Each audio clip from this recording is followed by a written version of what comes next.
এই মমতা ব্যানার্জি কোনোদিন ওয়াকাফের পাশে থাকবে না। দুটো কারণে থাকবে না। একটা কারণ কি, ওই কামাক স্ট্রিটের তৃণমূলের যে পার্টি অফিসটা আছে, ওই পার্টি অফিসটাও ওয়াকাফ সম্পত্তির উপরে আছে। এই মসজিদের আজান, ঈদগাহ নামাজ, মাদ্রাসায় পড়াশোনা, কবরস্থানে আপনার বাপ-দাদু যেটা শুয়ে আছে, এটা কেড়ে নেওয়ার অপচক্র চালাচ্ছে। এই কেড়ে নেওয়ার অপচেষ্টা চালাচ্ছে কেন্দ্রের বিজেপি সরকার ওয়াকাফ অ্যামেন্ডমেন্ট অ্যাক্টের নামে। ওয়াকাফ অ্যামেন্ডমেন্ট অ্যাক্ট 2025।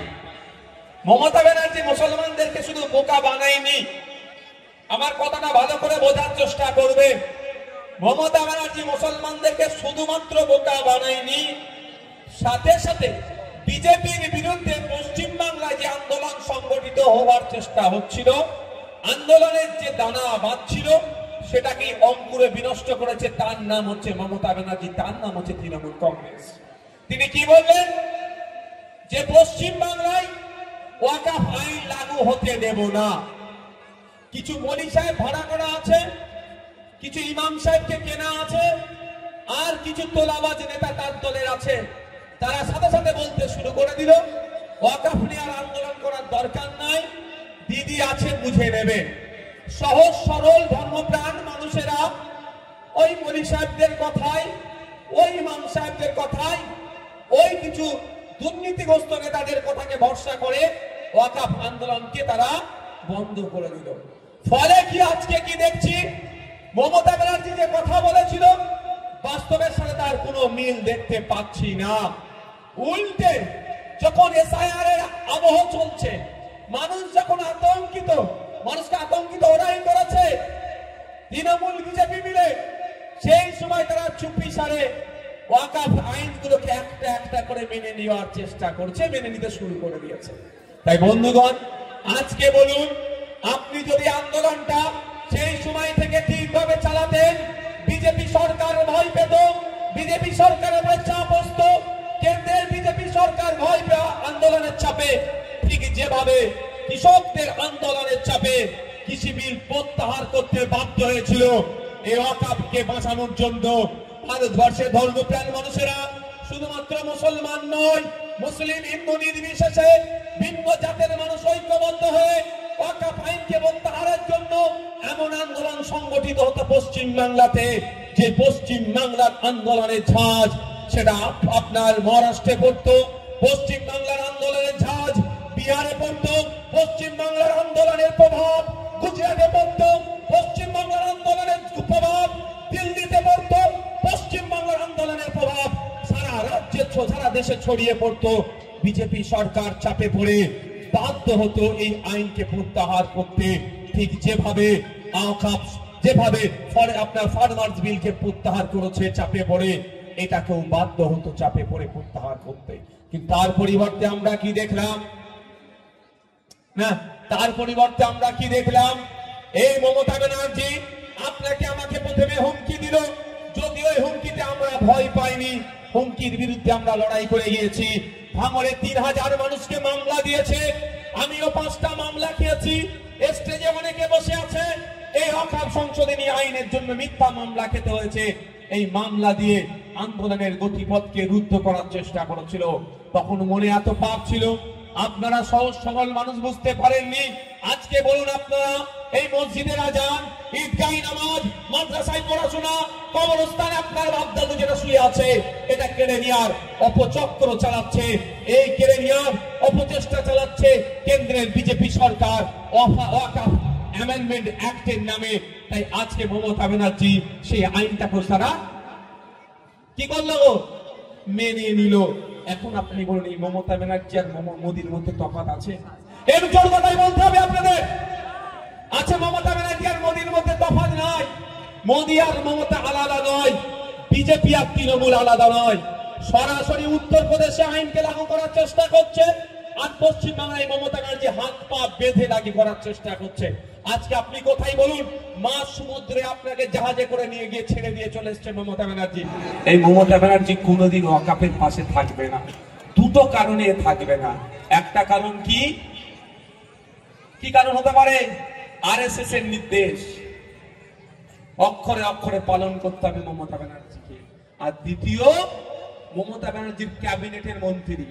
মমতা ব্যানার্জি যেখানে বসে তার পাশে যে মন্ত্রীরা বসে থাকে, আর পাশের মন্ত্রীরা ওয়াকফ চুরি করে রেখে দিয়েছে। ক্যামেরা হচ্ছে তো নাকি? এখানে ক্যালকাটা পুলিশের লোকজন আছে, এসবির লোকজন আছে, আইবির লোকজন আছে, তারাও নোট করছে আমার বক্তব্য আমি কি বলছি। হ্যাঁ, তাদের উদ্দেশ্যে বলছি, মিডিয়ার উদ্দেশ্যে বলছি, মমতা ব্যানার্জি ওয়াকফ সম্পত্তি বাঁচানোর লড়াইয়ে যাবে না। কারণ ওয়াকফ সম্পত্তি বাঁচানোর যদি সত্যিকারের অর্থে লড়াইয়ে যেত, তাহলে মমতা ব্যানার্জি আগে বলতো কাকে? একটা কি আছে, একটা ডক্টর আছে না, ওই হেকিম না কি বলে, বুঝতে পারছো কার নাম বলছি? হ্যাঁ, আরে বাবা একটু মেডিকেলের টার্ম, মেডিকেলের ভাষায় কি বলে? ডক্টর বলে, আর উল্টো কি বলে তাদেরকে? বুঝতে পারছে না? মমতা ব্যানার্জির ঘনিষ্ঠ ক্যাবিনেটের মিনিস্টার সে ওয়াকফ সম্পত্তি দখল করে রেখেছে। আমি এটা বিধানসভার মধ্যে বলেছিলাম যে আপনারা ওয়াকফ সম্পত্তি বাঁচানোর গল্প বন্ধ করুন। ক্যাবিনেটের মিনিস্টার, পশ্চিমবঙ্গ বিধানসভার এমএলএ, সেও ওয়াকফ সম্পত্তি দখল করে রেখে দিয়েছে। অনেক এমপি আছে তৃণমূলের, ওয়াকফ সম্পত্তি দখল করেছে। অনেক কাউন্সিলর আছে, অনেক প্রধান আছে, অনেক উপপ্রধান আছে, অনেক পঞ্চায়েতের সদস্য আছে তৃণমূলের অনেক নেতারা আছে, ওয়াকফ সম্পত্তি দখল করেছে। ওই জন্যই মমতা ব্যানার্জি ওয়াকফ বাঁচানোর লড়াইয়ে নামবে না। কারণ যদি ওয়াকফ বাঁচানোর লড়াইয়ে নামে, তাহলে ঘর থেকে তাকে শুরু করতে হবে। ভাই, তোমার যে নেতাগুলো দখল করেছে বার করুন। আর সর্বোপরি কি বলছি আপনাকে জানেন, মমতা ব্যানার্জি ওয়াকফ সম্পত্তি বাঁচানোর লড়াইয়ে নামবে না। কারণ আপনারা জানেন, বিখ্যাত এখন চর্চিত একটা জায়গার নাম হয়েছে, জায়গাটার নাম কি? কি স্ট্রিট? ক্যামাক স্ট্রিট। কলকাতায় একটা জায়গার নাম হচ্ছে ক্যামাক স্ট্রিট। ওই ক্যামাক স্ট্রিটের তৃণমূলের যে পার্টি অফিসটা আছে, ওই পার্টি অফিসটাও ওয়াকফ সম্পত্তির উপরে আছে। সেই জন্য মমতা ব্যানার্জি বিজেপিকে আরো সুযোগ করে দিচ্ছে।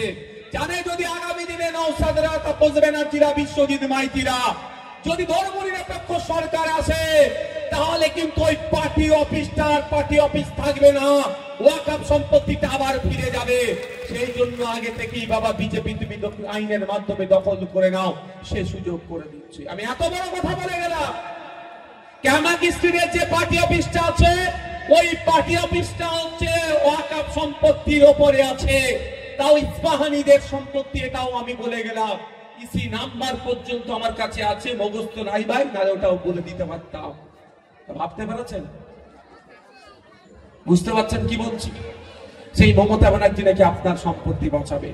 লুটতে যারা ব্যস্ত, যারা তোলাবাজিতে ব্যস্ত, যারা আপনার নামে যে টাকা বরাদ্দ হয়েছে সেটা কেড়ে নিতে ব্যস্ত, দেউচা পাঁচামিরে আদিবাসীদের জমি কেড়ে নিতে ব্যস্ত, জঙ্গলের জমি কেড়ে নিতে ব্যস্ত, জল জমি জঙ্গল স্বাভাবিক অধিকার আদিবাসীদের, সেটা কেড়ে নিতে যারা তৎপর, তারা নাকি আপনার সম্পত্তি বাঁচাবে। এরাও টকে টকে আছে আপনার সম্পত্তিটা কিভাবে দখল করা যাবে। তাই আপনার সম্পত্তি মানে আপনাকেই বাঁচাতে হবে। আদিবাসী সম্পত্তি আদিবাসীকেই বাঁচাতে হবে, জঙ্গলের অধিকার আদিবাসীকেই বাঁচাতে হবে। কিন্তু আদিবাসী লড়াইয়ে আপনাকে সাথ দিতে হবে, আপনার লড়াইয়ে আদিবাসীকে সাথ দিতে হবে। তা বন্ধুগণ, ঐক্যবদ্ধ হতে হবে, দলবদ্ধ হতে হবে। বিজেপি চাইছে হিন্দু মুসলমানের মধ্যে বিভাজন করে দিই, যে যার লড়াই সেখানে বুঝে দিই। কিন্তু আমরা ইন্ডিয়ান সেকুলার ফ্রন্ট, আমরা ওই তত্ত্বে বিশ্বাসী নয়। আমাদের ভিডিও ভালো লাগলে লাইক এবং শেয়ার করুন। কমেন্ট সেকশনে গিয়ে জানান আপনাদের মতামত। আরও ভিডিও পেতে আমাদের চ্যানেল সাবস্ক্রাইব করুন এবং প্রতি মুহূর্তে খবরের আপডেট পেতে প্রেস করুন বেল আইকন।